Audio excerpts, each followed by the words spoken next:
మాజీ డీజీపీ మహేందర్ రెడ్డిపై ప్రముఖ హైకోర్టు న్యాయవాది రాపోల్ భాస్కర్ సంచలన ఆరోపణలు చేశారు.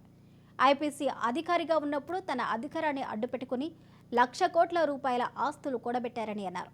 హైదరాబాద్ నగర శివార్లో ఖరీదైన భూములను బినామీల పేర్ల మీద ఉంచారని తెలిపారు. మహేందర్ రెడ్డి అక్రమాలను ఆర్టీఐ ద్వారా వివరాలు సేకరించి సాక్ష్యాధారాలతో వెల్లడిస్తానని తెలిపారు.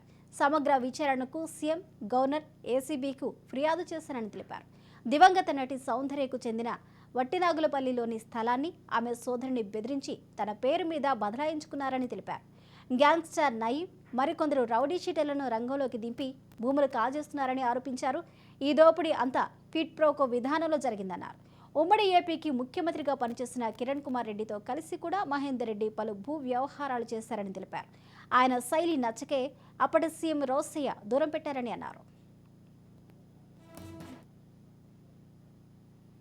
రూపాయలు ఇప్పుడు డీజీపీ బినామీకి దాన్ని accent leadership and management consultants PVT అనేటటువంటి పేరుతోటి డీజీపీ గారు ఐజీ ఇంటెలిజెన్స్ ఉన్నప్పుడు ఏపీకి ఉన్నప్పుడు కంబైన్డ్ ఏపీకి ఉన్నప్పుడు యువకిరణాలు అనేటటువంటి పేరుతోటి అదొక ప్రోగ్రాం ఇప్పించి విపరీతంగా అక్రమాలకు పాల్పడేటువంటి పరిస్థితి ఉంది.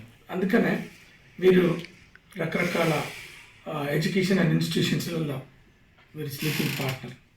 ఒకటి శాంతినికేతన్ అనేటువంటి ఒక కార్పొరేట్ స్కూల్ ఏర్పాటు చేశారు.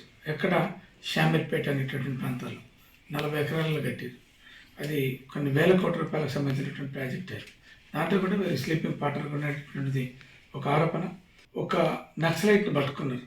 ఎప్పుడు వీరు ఎస్పీ నిజామాబాద్ ఉన్నప్పుడు ఆ నక్సలైట్లు ఇచ్చినటువంటి డంప్ విపరీతంగా గోల్డ్ బిస్కెట్స్ అమౌంట్స్ అన్నిటిని తీసుకొని ఆ నక్సలైట్ని ఎన్కౌంటర్ చంపినటువంటి పరిస్థితి. ఇక సీఎం రోషే తోటి మిగతా వాళ్ళతోటి కూడా కొన్ని వ్యవహారాలు చేసిండ్రు.